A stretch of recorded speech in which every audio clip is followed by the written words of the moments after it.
ఈ మారు ఖరీఫ్లో కావచ్చు, రబీలో కావచ్చు, అనంతపురం జిల్లాలో రైతుల యొక్క పరిస్థితి చాలా అగమ్యగోచరంగా కూడా ఉంది. దిక్కు తెచ్చని పరిస్థితుల్లో కూడా ఈరోజు కూడా ఉంది. అప్పుల్లోనే కూరుకొని కూడా అనేక రకాల కూడా కూరుకోబోతున్నారు.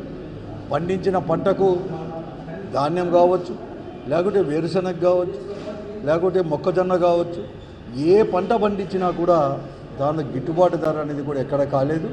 దళారుల పాలవుతున్నా కూడా ప్రభుత్వము ప్రకటనలకు మాత్రమే పరిమితమైంది తప్ప ఎక్కడ కానీ వారు ఆదుకున్న పైనకు ఒక నిర్దిష్టమైన ప్రణాళికతో, ఒక పటిష్టమైన ప్రణాళికతో కూడా ముందుకు పోకోకుండా వాళ్ళని నట్టేట కూడా ముంచిన ప్రభుత్వం కూడా ఈరోజు ఈ కూటమి ప్రభుత్వం కూడా ఈరోజు కూడా ఉంది. కూడా మేము కూడా ఈరోజు కరువు మండలాలుగా గతంలో మాత్రం వైఎస్ఆర్ కాంగ్రెస్ పార్టీ అధికారంలో ఉన్నప్పుడు, జగన్ గారు ముఖ్యమంత్రిగా ఉన్నప్పుడు ఏ సీజన్లో ఆ సీజన్లో కూడా వెంటనే కూడా నష్టం అనేది కూడా అంచనా వేసి అప్పటికప్పుడే అది హార్టికల్చర్ సైడ్ కావచ్చు, లేకుంటే పంట ధాన్యం రూపంలో కావచ్చు, ఏది తీసుకొచ్చినా కూడా గిట్టుబాటు ధర ఇచ్చేసి వెంటనే కూడా తీసుకొని వచ్చేసి దళారుల పాలు కాకుండా చేసేవాడు.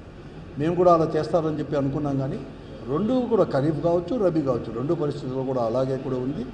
ఈరోజు లేదు. పేరుకు మాత్రం అప్పుడు ఒక 17 మండలాలు ఖరీఫ్లో, అంటే ఉమ్మడి అనంతపురం జిల్లాలో 17 మండలాలు కూడా కరువు మండలాలుగా ప్రకటించారు. రబీలో కూడా ప్రత్యేకంగా కూడా 7 మండలాలు, అనంతపురం, సత్సాయి రెండు కలిపి 7 మండలాలని కరువు మండలాలుగా ప్రకటించాడు. వాళ్ళు కరువు రబీలో పడిన పప్పు శనగకు లేదు, మొక్కజొన్నకు గిట్టుబాటు ధర లేదు, ఖరీఫ్లో ఉండేది వాళ్ళకు కూడా ఎక్కడ కానీ లేదు. రైతులు రోడ్డుపైకి వచ్చినప్పుడు చర్యలు చేపట్టినట్టు కూడా కేవలం ప్రకటనకు మాత్రం ఇచ్చారు, కానీ ఎక్కడ కానీ చేయలేని పరిస్థితి కూడా ఈరోజు కూడా ఉంది. మరి ముఖ్యంగా హార్టికల్చర్ సైడ్ అయితే ఇంకా అధ్వానంగా ఉంది. దళారుల పాలవుతున్నాయి. అనంతపురం జిల్లాలోనే అరటి కావచ్చు, చీనీ కావచ్చు, దాంతో మళ్ళీ కూడా ఈ కాయగూరలకు టమాటా ఇవన్నీ కూడా పండిస్తారు. టమాటా రోడ్లపైన వేస్తున్నారు. ఎప్పుడు లేదు, నిజంగా చెప్తున్నాను. జగన్మోహన్ రెడ్డి గారు ముఖ్యమంత్రిగా ఉన్నప్పుడు దాదాపుగా 2000 సంవత్సరం నుంచి 2022 వరకు కూడా, అంటే 3 సంవత్సరాలు కూడా 55,000 60,000 టన్ను చీనీకాయల ధర 55,000 60,000 నుంచి 1,05,000 రూపాయలు కూడా పలికింది కూడా రైతుకు కూడా. అంత ఆ పరిస్థితి కూడా ఉండేది. కానీ ఈరోజు 18,000 కాదు కదా, 18,000 నుంచి 20,000 కూడా పలికిన వైనం. ఇప్పుడు కూడా గైరంగం అనేది అప్పుడు 1,00,000 రూపాయలు పోతే ఈరోజు 20,000 18,000, ఎక్కువ భాగం 18,000. అది కూడా అడిగేవాళ్ళు కూడా లేదు. అది కూడా దళారులు షూట్ అంటే ఈనాం పేరుటనో లేకపోతే 10% కమిషన్ కూడా చేయడం. వారు ప్రజాప్రతినిధులు కానీ మంత్రులు కానీ ప్రకటనలు మాత్రమే పరిమితం అవుతున్నారు, చేస్తామంటున్నారు. కానీ మళ్ళీ కూడా వాళ్ళంతా కూడా లేదు. ఎక్కడ కానీ చర్యలు అనేది కూడా చేపట్టలేదు, పటిష్టంగా చర్యలు చేపట్టలేదు. అధికారులు చేతులు ఎత్తేసారు. ఈరోజు ఎక్కడ కానీ లేదు. ఆ రోజు మేము ఏదో ఆర్భాటంగా 86లో మీటింగ్ పెట్టి అరటి పండ్లు వచ్చేసి మన ఇతర రాష్ట్రాలకు ఢిల్లీకి తీసుకొని పోతాం, ఆ నుంచి విదేశాలకి ఎక్స్పోర్ట్ చేస్తామని అది లేదు. చీనాకు ఎక్కడ కానీ లేకుండా పోయిన ఉంది. ఎక్కడ ఇక్కడ పరిస్థితి. మళ్ళీ మార్కెట్లో పోతే కొనే రైతుల దగ్గర కొనేవాడే లేడు. కొన్నా కూడా తక్కువ ధరలకు కొంటున్నారు. బయట మళ్ళీ ఎవరైనా కానీ జనం తీసుకొని పోయి ఏదైనా కొనాలంటే విపరీతమైన రేట్లు కూడా ఈరోజు కూడా పరిస్థితి ఉన్నాయి. ఈ పరిస్థితి కూడా ప్రభుత్వం పూర్తిగా కూడా వైఫల్యం కూడా చెందింది. కనీసం ఈ సంవత్సరం అనేది సరిగ్గా నీళ్ళు రాలేదు. ఒకప్పుడు అతివృష్టి ఉంది, అనావృష్టి ఉంది. మొత్తం పైన అయితే కరువు అనేది కూడా తాండవిస్తూ ఉంది. ఈ సంవత్సరం ఖరీఫ్లో కావచ్చు, రబీలో కావచ్చు, మొత్తం కూడా కరువు అనేది తాండవిస్తారు. కానీ ఈరోజు వచ్చిన నీళ్ళని కూడా హెచ్ఎల్సి ద్వారా అదృష్టం కొద్దీ పై ప్రాంతాల్లో కూడా చేసి తుంగభద్ర డ్యామ్ అనేది కూడా 3 తూర్లు నిండిన దానివల్ల ఎక్కువ నీళ్ళు అనేది కూడా ఈరోజు కూడా మాకు 38, 37, 36 టీఎంసీలు వస్తే దాన్ని సద్వినియోగం చేసుకోలేదు. ఒక ప్రణాళిక లేదు. ఎవరు చేసుకున్నారో తెలియదు. నేను ఎస్సీ గారిని అడిగినా, సిఈ గారిని అడిగినా కూడా ఎక్కడ ఏ ప్రాంతంలో మీకు అన్నీ ఉన్నాయి కదా, సౌత్ కెనాల్ ఉంది, తర్వాత నార్త్ కెనాల్ ఉంది, తర్వాత జీబీసీ ఉంది, హెచ్ఎల్ఎంసీ ఉంది, ఎక్కడెక్కడ ఎన్ని ఎకరాలు అనేది కూడా ఉంది. ఎక్కడ ఎన్ని చేశారంటే మా దగ్గర లేస్తా ఆ లెక్కలు కూడా లేవు. మొత్తం పైన అయితే నీళ్ళు అయితే అయిపోయినాయి. మాకు కూడా అర్థమవుతూ ఉంది ఎక్కడ ఖర్చు పెట్టామో, ఎక్కడ తీసుకొని పోయినామో అనేది మేము కూడా చెప్పలేని పరిస్థితుల్లో ఉన్నామని చెప్పారు. అలాగే హెచ్ఎన్ఎస్ ద్వారా కూడా ఈరోజు కూడా 25 టీఎంసీలు పైన తీసుకొని వచ్చేస్తాం.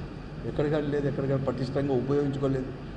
కనీసం తాగే నీళ్ళు కూడా అప్పుడే లేకుండా పరిస్థితి కూడా గుత్తి లాంటి పట్టణాలు టౌన్లో కూడా మళ్ళీ కూడా లేకుండా పరిస్థితి కూడా వచ్చేసింది. అంటే ప్రభుత్వం అనేది కూడా ప్రభుత్వ నిర్లక్ష్యం వల్ల, నిర్లక్ష్య వైఖరి వల్ల, ఉదాసీనంగా వ్యవహరించిన దానివల్ల ఈ పరిస్థితులన్నీ కూడా ఉన్నాయి. కేవలం ప్రభుత్వం యొక్క ఫెయిల్యూరు, ప్రభుత్వం దీనిపై చిత్తశుద్ధి లేకుండా పనిచేసినారు కాబట్టి ఇవి జరిగింది తప్ప మరొకటి కూడా లేదు. పూర్తి బాధ్యత ఈ ప్రభుత్వాందే ఈరోజు కూడా. అసలు దళారులు, ఈ ప్రభుత్వమే దళారులకు చెంత ఉంది.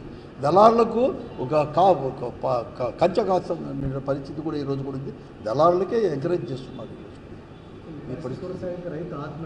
అంతే కదా. ఇప్పుడు నేను ఒకటి రైతుల యొక్క ఆత్మహత్యలు అనేది, తర్వాత వలసలు అనేది ఈ జిల్లాలో ఎప్పుడు ఉండేవి. దానికోసమే కేంద్ర ప్రభుత్వం కూడా ఒక 20-25 ఏళ్ళ నుంచి అనేకమైన ప్రణాళిక కూడా వచ్చేసింది.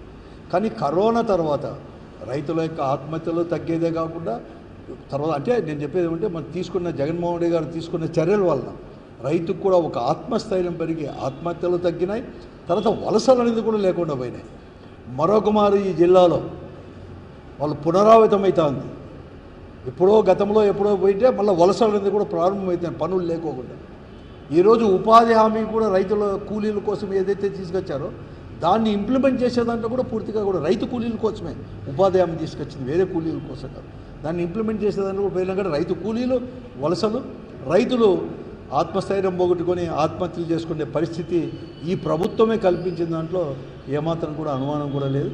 ఇప్పటికైనా ప్రభుత్వం దీనిపైన దృష్టి పెట్టేసి వెంటనే కూడా చేసుకొని రావాలని, గిట్టుబాటు ధర కావాలని ఒక ప్రణాళిక తీసుకొని పోవాలని చెప్పేసి, మరీ ముఖ్యంగా ఏదైతే ఖరీఫ్ సీజన్లో కానీ రబీ సీజన్లో పంటలు దెబ్బతిన్నాయి అయితే తిన్నారో వారికి ఇన్పుట్ సబ్సిడీ కానీ ఇన్సూరెన్స్ కానీ వెంటనే కూడా ఇవ్వాలని చెప్పేసి, అలాగే గత ప్రభుత్వం మాదిరి వైఎస్ఆర్ కాంగ్రెస్ పార్టీ ప్రభుత్వంలో హార్టికల్చర్ సైడ్ అరటి కానీ చీనా కానీ ఇవన్నీ కానీ నష్టపోతే, మరీ ముఖ్యంగా గాలుల అకాల వర్షాలు గాలుల వలన నష్టపోతే వెంటనే అందించిందో అటువంటి సాయం కూడా చేయాలని చెప్పేసి ప్రభుత్వాన్ని డిమాండ్ చేస్తుంది.